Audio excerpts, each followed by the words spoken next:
राम राम, बहुत स्वागत आप सभी का एक बार फिर से खंडवा डिफेंस फैक्ट पर। तो देखिए, एक खबर को लेकर हम लोग काफी लंबे समय से डिस्कस करते आए हैं और ये है प्रोजेक्ट 75I। इसके तहत हम सभी जानते हैं कि भारत की कंपनी किसी विदेशी कंपनी के साथ मिलजुल कर भारत के अंदर 6 सबमरीन्स का निर्माण करेंगी। यहाँ पर महत्वपूर्ण ये होगा कि मैन्युफैक्चरिंग भारत के अंदर होगी, मैक्सिमम इसका इंडिजिनाइजेशन होगा, इसमें टेक्नोलॉजी ट्रांसफर का प्रावधान रहेगा और सबसे बड़ी बात कि इन सबमरीन्स के अंदर एआईपी सिस्टम मस्ट होगा, यानी एआईपी सिस्टम के बिना ये सबमरीन्स नहीं बनेंगी। शुरुआत से ही इनके अंदर एआईपी सिस्टम लगाया जाएगा और एआईपी सिस्टम भी हम लोगों ने ऐसी डिमांड की थी जो कि ऑपरेशनल हो और सी प्रूवन हो, यानी किसी अंडर डेवलपमेंट एआईपी सिस्टम को हम लोगों ने इस परियोजना के लिए नहीं चुना। अब ये सारी कंडीशंस को देखने के लिए और हमारी सारी शर्तों को मनवाने के लिए हम लोगों ने बहुत प्रयास किए। चूंकि ये कंडीशंस काफी ज्यादा हार्श थी, इस वजह से इसमें काफी डिले हुआ, लेकिन फाइनली हमारी खोज खत्म होती है जर्मनी की टीकेएमएस तक। जर्मनी की यही टीकेएमएस कंपनी भारत की एमडीएल यानी Mazagon dock ship builder limited के साथ मिलकर भारत में सबमरीन्स का निर्माण करेंगी। ये समझौता कंप्लीट हो चुका था, लेकिन अभी तक हमें फाइनल अप्रूवल का वेट था। अब इसी को लेकर कुछ नई चीजें निकल कर आई है, चलिए उनको जान लिया जाए। अगले कुछ मिनटों में मैं आपको सारी कुछ चीजें डिटेल में बता दूंगा। आप सभी से निवेदन रहेगा, वीडियो को अंत तक देखते हुए चैनल को सब्सक्राइब जरूर कर दीजिएगा। और यार, केवल 2 सेकंड्स का काम है, आप पहले वीडियो को लाइक कर दीजिए, बाद में आप भूल जाते हैं। तो देखिए, अनुमानित 70,000 करोड़ रुपयों की ये डील होगी, जिसके तहत 6 सबमरीन्स एआईपी बेस्ड भारत की नौसेना को दी जाएगी। ये इस समय बहुत ज्यादा आवश्यक हमारे लिए क्यों है? क्योंकि पाकिस्तान चाइना के बीच में एक सबमरीन को लेकर डील हुई है, जिसके तहत चाइना पाकिस्तान को हंगोर क्लास की हाईटेक एआईपी बेस्ड सबमरीन्स देगा। लगभग $5 बिलियन की ये डील बताई जाती है और मैं आपको बता दूं कि इसकी पहली सबमरीन ऑलरेडी डिलीवर्ड भी हो चुकी है। तो एआईपी सबमरीन्स को काउंटर करने के लिए हमारे पास भी इस प्रकार की एआईपी बेस्ड सबमरीन्स होनी चाहिए। वैसे आप सभी को पता होगा, लेकिन जिन्हें नहीं पता उनके लिए मैं बता दूं कि एआईपी कोई वेपन नहीं है, बल्कि एआईपी सिस्टम एक ऐसा सिस्टम है जो कि सबमरीन का इंड्योरेंस बढ़ाता है। ये इसे अंडर वाटर ज्यादा समय तक रहने की क्षमता देता है। कारण ये है कि जब सबमरीन आपकी अंडर वाटर होगी, बिल्कुल समुद्र के अंदर डूबी हुई होगी, उस समय भी ये एआईपी सिस्टम ऑक्सीजन के निर्माण में आपको मदद करेगा। वरना पहले क्या होता था, जिन सबमरीन्स के अंदर एआईपी सिस्टम नहीं होता, उन्हें ऑक्सीजन जनरेशन के लिए समुद्र सतह पर आना पड़ता है और बाहर के एटमॉस्फेयर के जरिए वो ऑक्सीजन लेते हैं। लेकिन जब आप ऑक्सीजन समुद्र के अंदर ही बना पाएंगे, तो आपको समुद्र सतह पर आने की आवश्यकता नहीं पड़ेगी, दुश्मन आपको नहीं देख पाएगा और आप साइलेंटली अपना काम, अपना ऑपरेशन पूरा कर पाएंगे।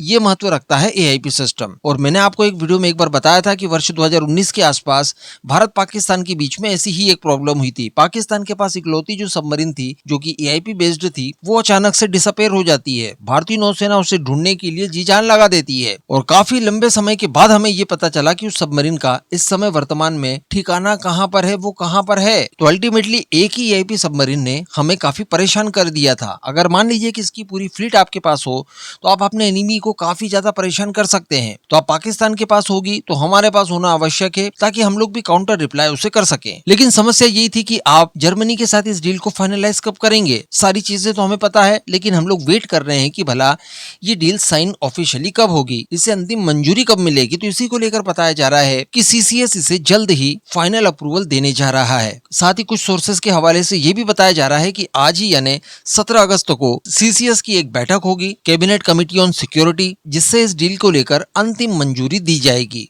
इस कमेटी को लीड करते हैं प्राइम मिनिस्टर मोदी। तो जैसे यहाँ से मंजूरी मिलती है, उसके बाद फाइनल डील को ऑफिशियली साइन कर लिया जाएगा। अब बताया जा रहा है कि संभावनाएं बहुत ज्यादा है कि इसको अभी ही अप्रूवल मिल जाए। इसलिए टीकेएमएस ने भी भारत के अंदर अपनी सहयोगी कंपनियों को लेकर एक नेटवर्क, एक इकोसिस्टम तैयार करना शुरू कर दिया है। और इसी इंडस्ट्रियल नेटवर्क को चूंकि ये लोग तैयार कर रहे हैं बड़े स्केल पर, इसी के आधार पर बताया जा रहा है कि डील अब किसी भी वक्त ऑफिशियली साइन हो सकती है। इसके लिए ये बताया जा रहा है कि जर्मन कंपनी यानी यही TKMS under water warfare sector के लिए भारत के अंदर एक बड़ी भूमिका निभाने के लिए पूरी तरह से तैयार है। हैदराबाद की वीईएम टेक्नोलॉजी के साथ हैवीवेट टॉर्पीडोज को डेवलप करने के लिए, जिसमें इसके डेवलपमेंट, प्रोडक्शन और साथ ही भविष्य में इंटीग्रेशन वगैरह भी किया जाए, इसके मॉडर्नाइजेशन भी किए जाए, इन सभी को लेकर सहयोग स्थापित कर रही है। यानी हम जानते हैं कि केवल सबमरीन से लेना देना नहीं है, सबमरीन के अंदर इस्तेमाल किए जाने वाले वेपन्स भी उतने ही इंपॉर्टेंट है, वरना तो ये टाइगर विदाउट टीथ होगी। तो ये वहां तक भी चूंकि पहुंच चुके हैं, तो कहा जा सकता है कि सबमरीन तो हर हाल में इनके साथ तैयार की जाएगी। इसके अलावा ये भी बताया जा रहा है कि टीकेएमएस की ही एक सब्सिडरी कंपनी है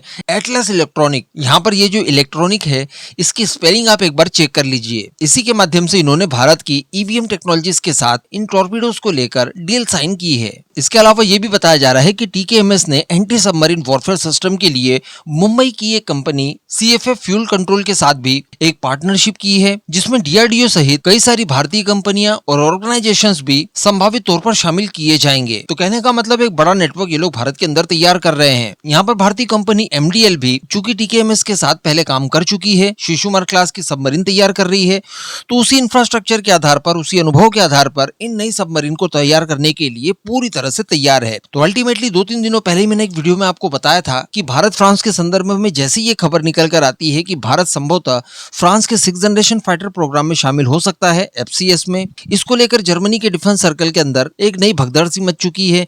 कुछ लोगों के द्वारा इसे क्रिटिसाइज भी किया जा रहा है। उसी वीडियो में मैंने आपको बताया था कि जर्मनी खुद भी भारत के साथ बड़ी बड़ी डिफेंस डील्स करना चाहता है। इवन वो सारी डिफेंस डील्स कर पाए, proper technology transfer, local manufacturing के प्रावधान और इंडिजिनाइजेशन इनका कर पाए, इसके लिए स्पेशली कानून तैयार किए गए हैं। भारत को स्पेशल स्टेटस दिया गया है, क्योंकि साथ में मैंने आपको ये भी बताया था कि जर्मनी का डिफेंस एक्सपोर्ट वर्ष 2018 से ही काफी ज्यादा डिक्लाइन की ओर है। ऐसी परिस्थिति में भारत जैसा बड़ा कस्टमर हर हाल में उसके हाथ में आए, ये वो चाहेगा ही चाहेगा। तो इसके लिए भारतीय नौसेना को और संभावित सभी कंपनियों को ढेर सारी शुभकामनाओं के साथ वीडियो को अंत यहीं करेंगे।